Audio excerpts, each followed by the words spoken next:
Excella Education Study in USA assured scholarship. Contact 9881 నమస్కారం, welcome to I dream. నేను మీ విజిత. ప్రస్తుతం మనతో పాటు ఉన్నారు శృంగేరి శారదాపీఠం ఆస్థాన పండితులు, ప్రవచనానిధి, పౌరాణిక ప్రవర డాక్టర్ బాచంపల్లి సంతోష్ కుమార్ శాస్త్రి గురువుగారు మనతో పాటు ఉన్నారు. ఇప్పుడు గురువుగారితో మాట్లాడి శ్రీరామనవమి విశిష్టత గురించి తెలుసుకుందాం. నమస్కారం గురుగారు. నమస్తేనమ్మా. గురుగారు, శ్రీరామనవమి రాబోతోంది. శ్రీరామనవమి అనగానే అసలు రామనామం వినగానే ఒళ్ళంతా పులకించిపోతుంది ప్రతి ఒక్కరిలో కూడా. ఎందుకని గురుగారు ఆ రామనామంలో అంత వైబ్రేషన్స్ ఎందుకున్నాయి గురుగారు? అసలు భారతదేశానికి ఆత్మ రామచంద్రమూర్తి. ఈ దేశ సంస్కృతి, ఈ దేశ పునాది రామావతారం మీదనే ఆధారపడి ఉంది. రాముడు ఇప్పటివాడు కాదు. మనకు పురాణ శాస్త్రీయమైన ఆధారాల ప్రకారం చూస్తే కృష్ణుడు చాలా దగ్గరివాడు. ఎందుకంటే ఇప్పుడు క్రోధినామ సంవత్సరం కదా, సరిగ్గా 5125 సంవత్సరాల క్రితం కృష్ణావతారం వచ్చింది. ఎందుకంటే కృష్ణుడు ఏ రోజైతే తన అవతారాన్ని చాలించాడో ఆ రోజు కలియుగం ప్రారంభం. కాబట్టి ఇప్పుడు కృష్ణుడు మనకు చాలా దగ్గరివాడు. రాముడు అలా కాదు, రాముడు చాలా దూరం. ఎందుకంటే మనకు రామాయణ కాలం ప్రకారం కనుక చూసుకున్నట్లయితే 24వ మహాయుగం. ఇప్పుడు ఏ యుగం జరుగుతుందో తెలుసా నీకు? ఏ మహాయుగం? 28వ మహాయుగం. 28వ మహాయుగం కంటే ముందు 24వ మహాయుగం. అంటే 27, 26, 25 3 మహాయుగాల కింద 24వ మహాయుగంలో, త్రేతాయుగంలో, చైత్రమాసంలో, శుక్లపక్షంలో విలంబినామ సంవత్సర చైత్రశుద్ధ నవమి రామచంద్రమూర్తి అవతరించాడు. అంటే లెక్కల ప్రకారం చూస్తే కాలమాధవీయ మొదలైన జ్యోతిషాస్త్ర గ్రంథాల ప్రకారం కనుక చూస్తే 1,80,36,000 చిల్లర సంవత్సరాల క్రితం వచ్చాడు రామచంద్రమూర్తి. అంటే ఎంత ప్రాచీనమైనటువంటి స్వరూపం. కానీ ఈ రోజుకు ఇప్పుడు నన్ను ప్రశ్న వేస్తున్నావు అంటే నువ్వు ఈ రోజుకు రామావతారము, రామ సంస్కృతి, అందులో ఈ సంవత్సరం మరచిపోని సంవత్సరం, మరపు రాని సంవత్సరం. నీకైనా, నాకైనా, టీవీ చూస్తున్న మన ఐ డ్రీమ్ ప్రేక్షకులకైనా అందరికీ జీవితంలో గుర్తుండిపోవాల్సిన సంవత్సరం. ఎందుకంటే మన తరం రాముడిని అయోధ్యలో ప్రత్యక్షంగా చూస్తోంది. ఇది మనం చాలా గొప్ప అదృష్టవంతులం. మనకంటే ముందు తరం వాళ్ళు, మన తర్వాతి తరం కూడా ఈ భాగ్యం లేదు. కానీ మనం చాలా అదృష్టవంతులం. ఎందుకంటే నేను మొన్ననే రాముడికి దర్శనం చేసుకుని వచ్చా.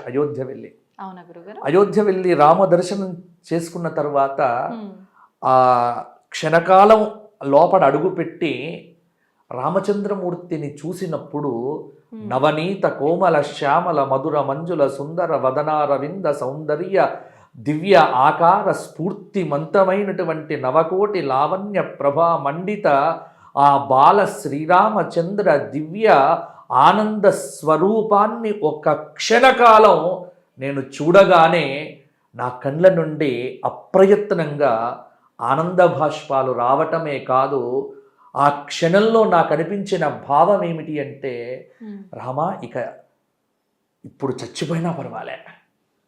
ఎందుకంటే నిన్ను చూడకుండా, అయోధ్యలో నీ స్వరూపాన్ని చూడకుండా, నీ ఆలయాన్ని చూడకుండా ఇన్ని రోజులు ఎప్పుడు పోతానో భయం ఉండేది. ఇప్పుడు పోయినా నాకు చిక్కులేదు. ఎందుకంటే అయోధ్యలో నా రాముణ్ణి చూశాను. అందుకే కదమ్మా సాధారణంగా ఏ దేవాలయంలోనైనా గుడి ప్రతిష్ఠ చేసేటప్పుడు ఆ దేవుడి పేరుతో ప్రతిష్ఠ అని చెప్తారు.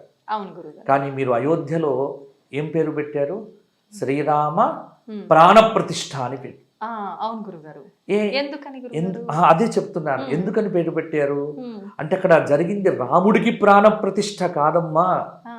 ఈ దేశంలో రామనామంతో బ్రతుకుతున్న 130 కోట్ల మందికి ఈ సంవత్సరం ప్రాణప్రతిష్ఠ జరిగింది. కాబట్టే అది శ్రీరామ ప్రాణప్రతిష్ఠ కాదు, భారతీయ ప్రాణప్రతిష్ఠ, భారతీయ సంస్కృతి ప్రాణప్రతిష్ఠ, భారతీయ ఆత్మ ప్రాణ ప్రతిష్ట, భారతీయ చైతన్య ప్రతిష్ట, భారతీయులకు మూలమైనటువంటి ప్రతిష్ట. కాబట్టి మీరు అయోధ్యలో రాముడి యొక్క విగ్రహాన్ని మాత్రం చూడకండి. అది మన ఉనికి, మన ప్రాణం, మన జీవం, మన సంస్కృతి, మనకు సర్వము రాముడేనమ్మా. కాబట్టి వాల్మీకి రామాయణం రాసేటప్పుడే చెప్పాడు, యావత్ స్థాస్యంతి గిరయః సరితశ్చ మహాతలే తావత్ రామాయణ కథ లోకేషు ప్రచరిష్యతి. ఈ భూమి మీద కొండలు, గుట్టలు, చెట్లు, నదులు, నదాలు ఎంతవరకు ఉంటాయో అంతవరకు రామకథ ఉంటుంది, రామనామం ఉంటుంది. రాముడు లేకపోతే నువ్వు లేవు, నేను లేను, ఈ సంస్కృతి లేదు, ఈ దేశం లేదు, ఈ ప్రపంచం లేదు, మానవ మర్యాద లేదు, అసలు మానవుడు అన్నదానికి ఆకృతే లేదు.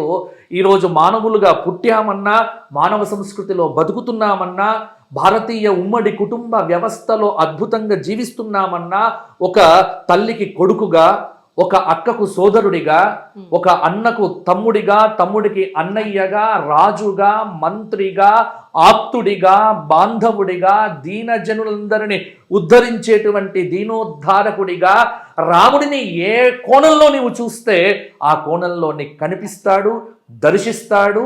కాబట్టి ఇన్ని చెప్పిన తర్వాత ఇక నీ ప్రశ్నకు సమాధానం దొరికిందనుకుంటా. కాబట్టి రాముడు లేకపోతే భారతదేశం లేదు.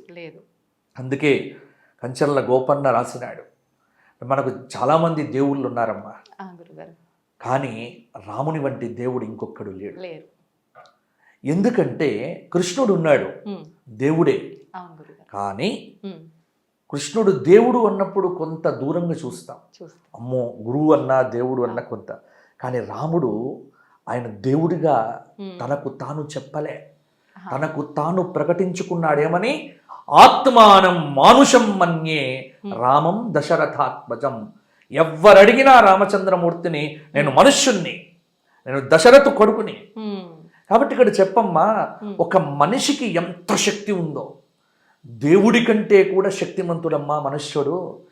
మానవుడిలో ఉన్న నిద్రాణమైనటువంటి శక్తిని, యుక్తిని, భక్తిని, తత్వాన్ని ఈ జగత్తుకు అందింపచేసి సర్వశక్తులను కూడగట్టుకొని ప్రకృతితో సహజీవనం చేస్తూ, ప్రకృతిని కాపాడుతూ, పంచభూతాలను కాపాడుతూ, ఈ సమస్త లోకాన్ని ధర్మమయంగా భావిస్తూ, ఆచరిస్తూ, ధర్మాన్ని ప్రబోధిస్తూ, ధర్మాన్ని ఆచరిస్తూ ఏ మానవుడైతే జీవిస్తాడో ఆ మానవుడే రాముడవుతాడు, ఆ మానవుడే మాధవుడవుతాడు.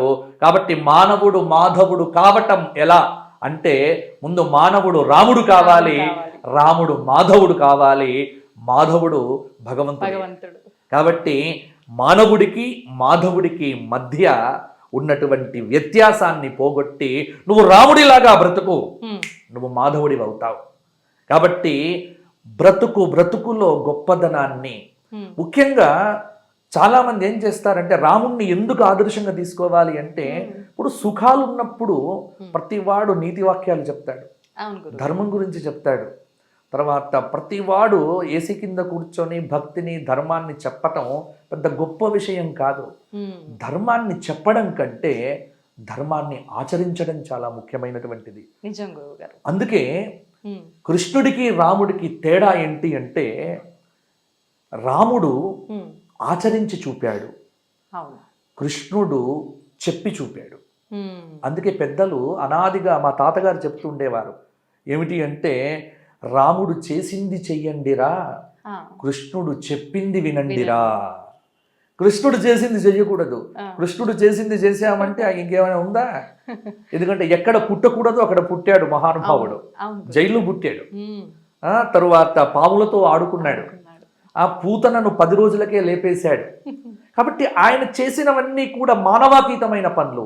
కానీ రాముడి జీవితంలో ఎక్కడ మానవాతీతమైన పని లేదు. కృషితో నాస్తి దుర్భిక్షం, కృషి చేస్తే మనుషుడు ఋషి అవుతాడు అన్న దానికి 14 ఏళ్ళు కష్టపడ్డాడు. అంటే ఎంతటి విపత్కరమైన పరిస్థితులు వచ్చినా నీవు నమ్మిన ధర్మాన్ని విడిచిపెట్టకుండా బ్రతికితే అది రామతత్వం. అందుకే రాముడు మనకు ఆదర్శ స్వరూపుడు. కాబట్టి మానవుడు రాముడినే అనుసరించాలి, రామనామమే చెయ్యాలి, రాముడు జీవితాన్నే ఆదర్శంగా తీసుకోవాలి. రాముడు లేకపోతే ఈ జగత్తు లేదు, రామనామం లేకపోతే మనమెవ్వరం కూడా లేము. కాబట్టి ఉన్నదే రాముడు. రాముడిగా బతకాలి, రాముడిలో కలవాలి, రామనామంతో మనందరం మోక్షం పొందాలి. ఎంత అసలు అద్భుతంగా వివరించారు గురుగారు. అంత కళ్ళకు కట్టినట్టు మేము చూస్తున్నాము, వింటున్నామని కాకుండా మైమర్చిపోతున్నట్టుగా ఉంది గురుగారు మీ మాటలు. సంతోషం అమ్మా. గురుగారు, శ్రీరామనవమి రోజు మామూలుగా పెద్దవాళ్ళు చెప్తుంటారు శ్రీరాముడు జన్మించిన రోజు అది అని చెప్పి. అయితే జన్మించిన రోజు కళ్యాణం చేయకూడదు అని కూడా ఇంకొక మాట ఉంటుంది గురుగారు. మరి మనం చూస్తే శ్రీరామనవమి రోజే సీతారాముల వారికి కళ్యాణం చేస్తూ ఉంటాం వైభవంగా, ఎందుకని గురుగారు? చాలా మంచి ప్రశ్న వేసావమ్మా విజిత. రామనవమికి కళ్యాణం ఎందుకు? ఎందుకంటే రాముడిది బర్త్డే. అవును గురుగారు. మనం ఏం చేస్తున్నాం? మ్యారేజ్ చేస్తున్నాం. అసలు బర్త్డే నాడు పెళ్లి చేస్తారు ఎవరైనా? చేయకూడదు అంటారు కదా. చేయకూడదు. మరి ఎందుకు చేస్తున్నాం? అదే కదా రహస్యం. ఓకే, ఏంటి గురుగారు ఆ రహస్యం తెలుసుకోవాలి అంటే ఏమీ లేదమ్మా.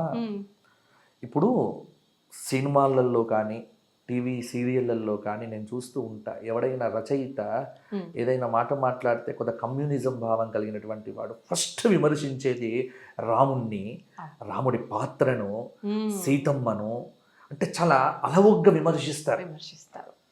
కానీ అసలు రామాయణం చదివితే మీకు అర్థమవుతుంది, రామాయణంలో ఎక్కడ కూడా రాముడి విషయంలో అధర్మం అనేది లేదు.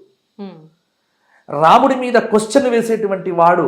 అందుకే నేను చెప్తున్నా, మీరు రాముడికి సంబంధించి ఈరోజు ఒకప్పుడు ఒకడు రాముడి గురించి అవాకులు చెవాకులు పేలాడు.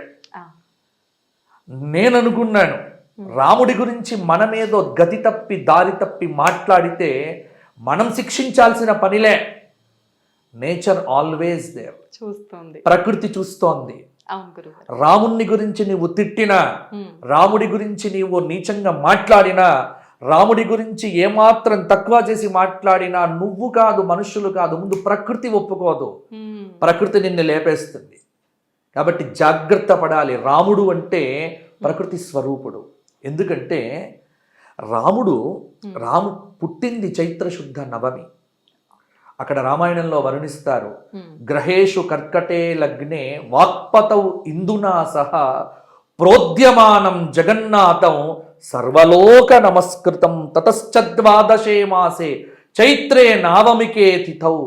చైత్రమాసంలో శుక్లపక్షంలో నవమి తిథి రోజున మధ్యాహ్న సమయంలో కర్కాటక లగ్నంలో వాక్పతి బృహస్పతి చంద్రుడితో కలిసి కేంద్రంలో ఉండగా, అద్భుతమైనటువంటి సమయంలో 5 గ్రహములు ఉచ్చలో ఉండగా, అఖిలాండకోటి బ్రహ్మాండ నాయకుడు, ఆదిమధ్యంత రహితుడు, అప్రమేయ అనంత కళ్యాణ గుణ సంపన్నుడైన ఆ పరంధాముడు పరమేశ్వరుడు ఆ దశరథ నందనుడిగా కౌసల్యాదేవి యొక్క గర్భమునందు దేవగరుడ గంధర్వ కిన్నర కింపురుషాది మాననీయ మహత్తర మహర్షులు వశిష్ఠ వామదేవ జాబాలి కాత్యాయన మార్కండేయ సనక సనందన సనత్కుమార సనత్సుజాతాది దేవర్షులు బ్రహ్మర్షులు ఆ పరంధాముడి యొక్క వైభవాన్ని కీర్తిస్తూ సేవిస్తూ అర్చిస్తూ ధ్యానిస్తూ తమ హృదయ పుండరీకములయందో భావన చేస్తూ ఉండగా,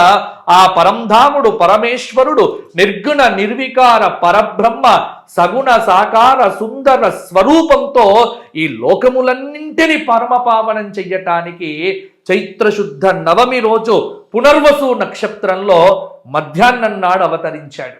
అయితే రాముడు పుట్టింది రామనవమి. కానీ రాముడికి అనాదిగా ఇక్కడ కళ్యాణం చేస్తూ వస్తున్నాం. రాముడు పుట్టింది ఉత్తర భారతదేశంలో, కానీ ఉత్తర భారతం కంటే రాముడిని ప్రేమించేవారు దక్షిణ భారతంలో ఎక్కువ. అవును గురువుగారు. చాలా మంది ఇష్టపడతారు, పేర్లు కూడా ఇక్కడే పెడతారు. సీతారామయ్య, దశరథ రామయ్య, సీతాపతి, ఇంట్లో మనిషిని. కాబట్టి రామగీత, ఈ పేర్లన్నీ కూడా మీకు తెలుగునాట ఎక్కువ వినిపిస్తాయి తప్ప ఉత్తర భారతదేశం కంటే రాముడికి సంబంధించిన ఆరాధన, అర్చన, ఉపాసన, పూజ, కళ్యాణాలు ఇవన్నీ కూడా దక్షిణ భారతంలో ఎక్కువ. ఎందుకో తెలుసా? రాముడి మొత్తం జీవితంలో ఆయన మొత్తం పరిపాలన చేసింది వాల్మీకి రామాయణం ప్రకారం దశవర్ష సహస్రాన్ని దశవర్ష శతాని చ రామో రాజ్యముపాసిత్వ బ్రహ్మలోకం ప్రయాసది. 11,000 సంవత్సరాలు. 11,000 సంవత్సరాల లార్జ్ పీరియడ్లో ఆయన 14 సంవత్సరాలే ప్రధానంగా మనం కథగా చెప్పుకుంటాం. ఆ 14 సంవత్సరాలు తిరిగింది మన సౌత్ ఇండియాలో. ఎందుకంటే అయోధ్యను వదిలిపెట్టి అరణ్యానికి వచ్చాడు కదా. దండకారణ్యం అంటే మనదేనమ్మా. మహారాష్ట్ర నుంచి ప్రారంభమై మహారాష్ట్ర, ఛత్తీస్గఢ్, భద్రాచలం. అందుకే సీతమ్మ వారిని అపహరించిన తర్వాత గోదావరి నది ప్రవహిస్తూ ఉంటే గోదావరిని అడుగుతాడు, వందే గోదావరి నది, అమ్మా గోదావరి నీవేమైనా నా భార్యను చూచావా అని. కాబట్టి రాముడు తిరిగిన ప్రదేశం, రాముడు నడయాడిన భూమి, రాముడు స్నానం చేసిన నది గోదావరి నది. అందుకే భద్రాచలం అంటే మనకు ప్రాణం. భద్రాచలంలో చూపిస్తూ ఉంటారు రామయ్య తిరిగాడు అని. మీరు మంత్రాలయంలో స్వామివారి యొక్క బృందావనం చూస్తారు, రాఘవేంద్ర స్వామి వారిది. రాఘవేంద్ర స్వామి వారి యొక్క బృందావనం పైన ఉన్న శిల ఉంది కదమ్మా, అది ఎక్కడదో తెలుసా? ఆయన సమాధి కావటం కంటే ముందు చెప్పారు, పలానా ఆధోని కొండలో ఉత్తరం వైపు మీరు నడుచుకుంటూ వెళ్తూ ఉంటే ఒక పెద్ద శిల ఉంటుంది, అది తెచ్చి పెట్టండి అని. శిష్యులు అడిగారు, ఎందుకు ఆ శిలనే మీకు కావాలి అంటే, రాముడు ఈ ప్రాంతానికి వచ్చినప్పుడు సీతమ్మతో కలిసి ఆ రాయి మీద కొంతసేపు కూర్చున్నాడు అని చెప్తారు. ఇది రాఘవేంద్ర స్వామి వారు మహానుభావులు కాబట్టి, ఆయన దివ్యస్వరూపులు కాబట్టి చెప్పగలిగారు. కాబట్టి రాముడు కూర్చున్న శిల ఇప్పుడు మీరు మంత్రాలయంలో బృందావనంలో చూస్తున్నది. కాబట్టి రాముడు ఇక్కడ తిరిగాడు. కాబట్టి రాముడు అంటే మనకు ప్రాణం. ఇక్కడ కళ్యాణం ఎందుకు చేస్తాము అంటే అసలైన విషయంకి వస్తున్నా నేను. కళ్యాణం చేయడంలో తాత్పర్యం ఏమిటి అంటే, రాముడు సీతమ్మను విడిచిపెట్టాడు, విమర్శలు ఇవే కదమ్మా. సీరియళ్లలోనైనా సినిమాలలోనైనా ఆధునికులైన కమ్యూనిస్టులైన దుర్మార్గులైన దుష్టులైన నీచులైన నికృష్టులైన దౌర్భాగ్యులైన వారు రామాయణం మీద ఎటువంటి ప్రశ్నలే వేస్తారు. రాముణ్ణి నమ్మాలి కానీ రాముడి మీద ప్రశ్న వేయకూడదు. ప్రశ్న అంటే జిజ్ఞాసపూర్వకంగా వేరు. తెలుసుకోవాలని, ఇప్పుడు నువ్వు తెలుసుకోవాలని అడుగుతున్నావు, తప్పులే. కానీ దుర్మార్గంగా రాముడి మీద నింద వేయాలని ఎప్పుడు కూడా మనం చూడకూడదు. అలా రాముడి మీద చాలా మంది అలా ప్రశ్న వేస్తూ ఉంటారు.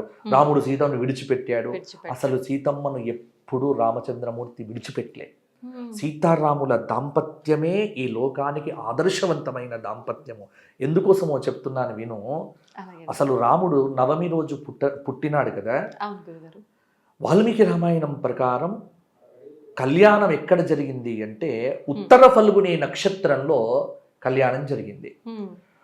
ఫల్గున్యాం ఉత్తరే దివసే అని చెప్పినారు. ఉత్తర ఫల్గుని నక్షత్రంలో సీతారామ కళ్యాణం జరిగినట్టుగా బాలకాండ చెప్తోంది. మరి ఇప్పుడు పునర్వసు నక్షత్రంలో రామనవమి నాడు ఎందుకు చేస్తున్నారు అంటే దీనికి ఒక గొప్ప విశేషం ఏంటంటే, అస్మత్ గురుదేవులు పౌరాణిక సార్వభౌములు మల్లాది చంద్రశేఖర శాస్త్రి గారు కూడా చెప్పినారు. ఏమని అంటే, చాలా పరిశోధన చేసి సీతను కానీ రాముణ్ణి కానీ ఒంటరిగా పూజించకూడదు. రాముడి పూజ చెయ్యాలి అంటే పక్కన సీతమ్మ ఉండాలి, పక్కన సీతమ్మను పెట్టాలి అంటే రాముడు ఉండాలి. కాబట్టి సీత లేని రాముణ్ణి పూజించినా, రాముడు లేని సీతను పూజించినా ఆ పూజ చెల్లదు. ఎందుకు అంటే అవతారము యొక్క పరమార్థమే అది. అందుకే ఇక్కడ సీతమ్మను ఇప్పుడు రాముడి పుట్టినరోజు నాడు మనం పూజ చెయ్యాలి అంటే బాలరాముడికి పూజ చేసే సంప్రదాయం లేదు. ఎందుకంటే రాముడు ఒక్కడిగా పూజ చెయ్యకూడదు. అసలు ప్రపంచంలో నువ్వు ఎప్పుడైనా రాముడు సీత వేరు విగ్రహాలు చూసావా? ఎక్కడైనా లేదు గురుగారు. రాముడు ఎక్కడ ఉంటే సీతమ్మ పక్కన ఉంటుంది. మొదటిసారిగా మనం అయోధ్యలో చూస్తున్నాం ఒక్క బాలరాముడు అని. అది అయోధ్యకు మాత్రమే ప్రత్యేకం. ఇంకా అయోధ్యలో తప్ప ప్రపంచంలో ఎక్కడ ఉండదు. ఎందుకంటే అయోధ్యలో పుట్టాడు కాబట్టి బాలరాముడి విగ్రహం పెట్టారు. కానీ ఇక ప్రపంచంలో ఎక్కడ రామాలయం కట్టినా పక్కన సీతమ్మ ఉండాలి, పక్కన లక్ష్మణుడు ఉండాలి, పక్కన ఆంజనేయ స్వామి ఉంటేనే మనకు. అందులో భద్రాచలంలోనైతే ఆ రామచంద్రమూర్తి తొడ మీదే కూర్చుని పెట్టుకున్నాడు సీతమ్మ వారిని, వామాంక స్థిత అని అద్భుతంగా కీర్తిస్తూ. కాబట్టి సీతమ్మను రాముడితో కలిపి పూజించాలి కాబట్టి కలపాలంటే మొదలు ఏం చెయ్యాలి? కళ్యాణం చెయ్యాలి. కాబట్టి రాముడి పుట్టినరోజు పూజ చెయ్యాలన్నా పక్కన సీతమ్మ ఉండాలి. కాబట్టి సీతమ్మను కలపకుండా పూజ చెయ్యకూడదు. కాబట్టి ఖచ్చితంగా రామనవమి ఆయన పుట్టినరోజు అయినప్పటికీ కూడా కలిపి కళ్యాణం చెయ్యటం అనేటువంటిది చేసి మొదలు కళ్యాణం చేసి ఆ కళ్యాణం చేసిన తర్వాత ఇద్దరిని కూర్చుండబెట్టి అప్పుడు రాముడికి జన్మోత్సవ పూజ చేస్తాం.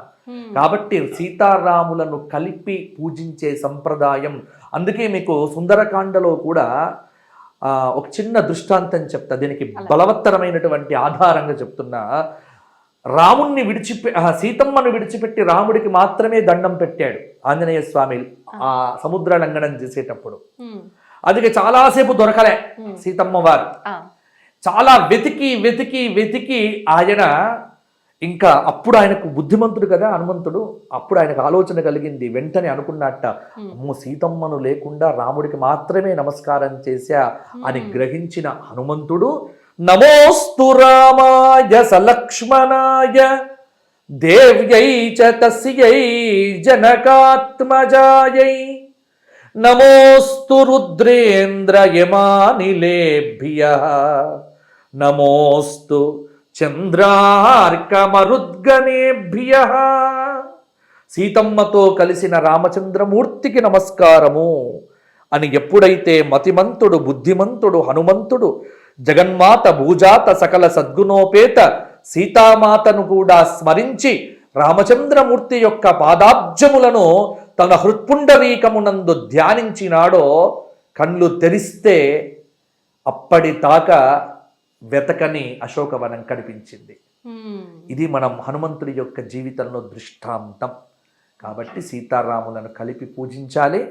కలిపి పూజించే సంప్రదాయం అనేటువంటిది పెద్దలు పెట్టారు. కాబట్టే నాటి నుంచి నేటి వరకు కూడా రామనవమి రాముడి పుట్టినరోజు అయినప్పటికీ కూడా ఇద్దరిని కలిపి పూజించే సంప్రదాయం అనేది పెద్దలు ఏర్పాటు చేసినారు. కాబట్టి ఇద్దరికి కళ్యాణం చేసి, ఇది కేవలం రామావతారానికి మాత్రమే ఉంది, ఇది శివావతారానికి మాత్రమే. పుట్టినరోజు నాడు కళ్యాణం చేసే సంప్రదాయం దేవతామూర్తుల్లో ఇద్దరికే ఉంది.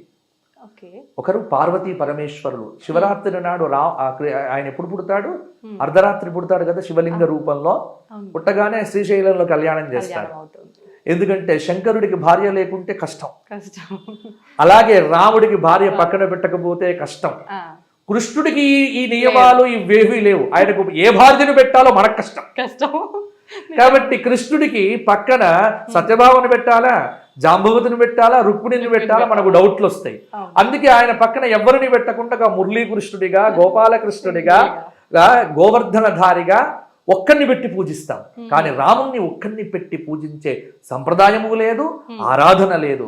ఇది రామావతారానికి కృష్ణావతారానికి. అందుకే కృష్ణాష్టమి నాడు ఆయనకు జన్మోత్సవం చేస్తాం.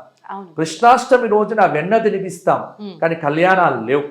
నరసింహ జయంతి రోజున నరసింహస్వామి వారికి జన్మోత్సవం చేస్తాం, కళ్యాణం లేదు. కళ్యాణం పుట్టినరోజు నాడు కళ్యాణం చేసే సంప్రదాయం దేవతల్లో ఇద్దరికే ఉంది. ఒకరు పార్వతీ పరమేశ్వరులు శివరాత్రి రోజున చేస్తాం, కాళహస్తిలో చేస్తారు, శ్రీశైలంలో చేస్తారు. ప్రతి చోట కళ్యాణాలు జరుగుతాయి శివరాత్రి అర్ధరాత్రి సమయం తర్వాత.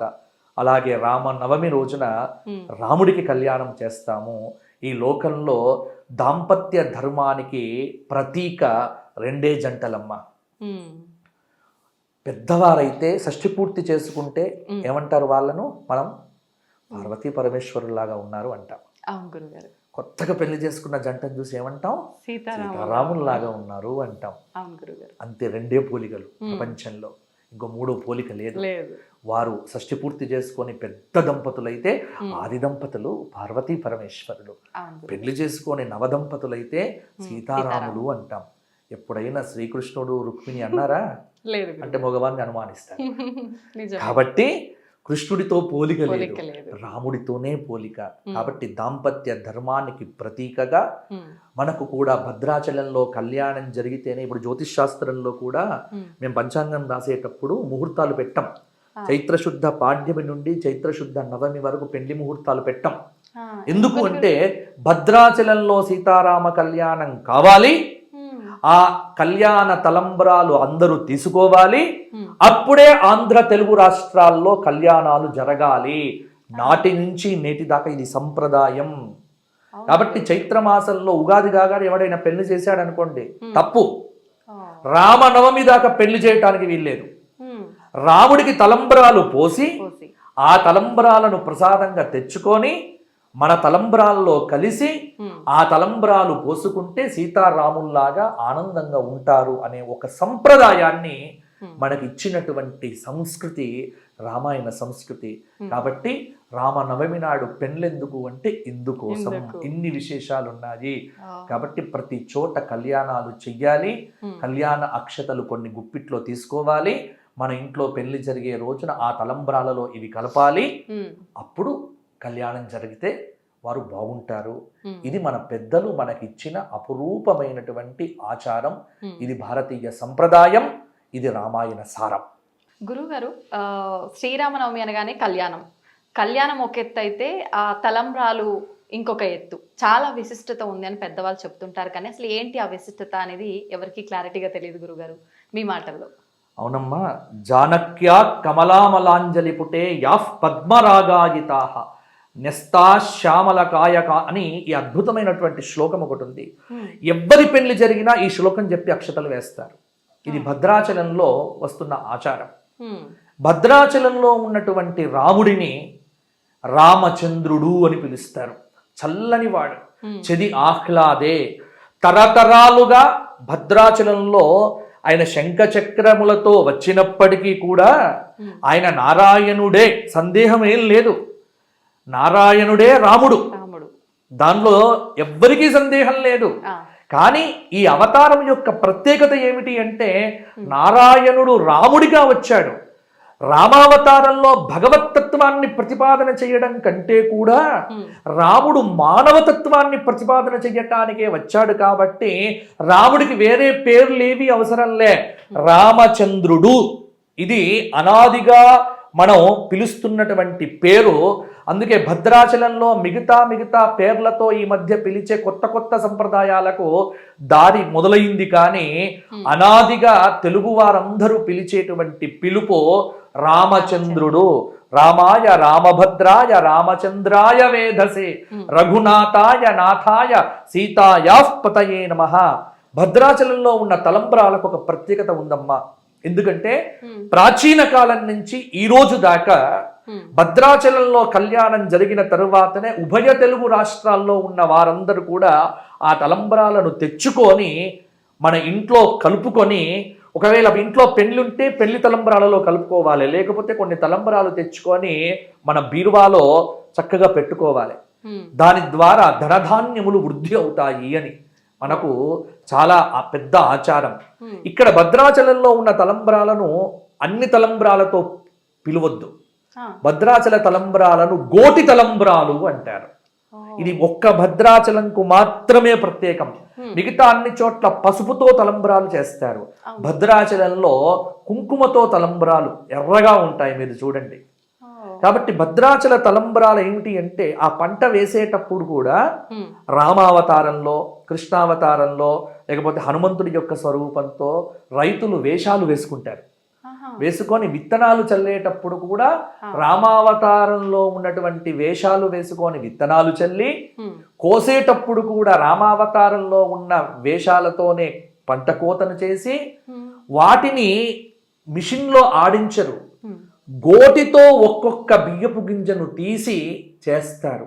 అందుకే భద్రాచల తలంబ్రాలను గోటి తలంబ్రాలు అంటారు. అది చాలా ప్రత్యేకమైనటువంటిది. అందులో భద్రాచలంలో ఉన్నటువంటి రామచంద్రమూర్తితో సాటి కలిగిన దైవం ఇంకొకటి లేదు. బండన భీముడు ఆర్తజన బాంధవుడు ఉజ్వల బాణతూన కోదండ కల ప్రచండ భుజతాండవ కీర్తికి రామమూర్తికిన్న రెండవ సాటి దైవమిక లేడనుచున్న గడకట్టి భేరిక డాండడ డాండ డాండ నినదంబులు అజాండము నిండ మత్త వేదండము నెక్కి చాటెదను భద్రగిరి దాశరథి. కరుణాపయోనిధి.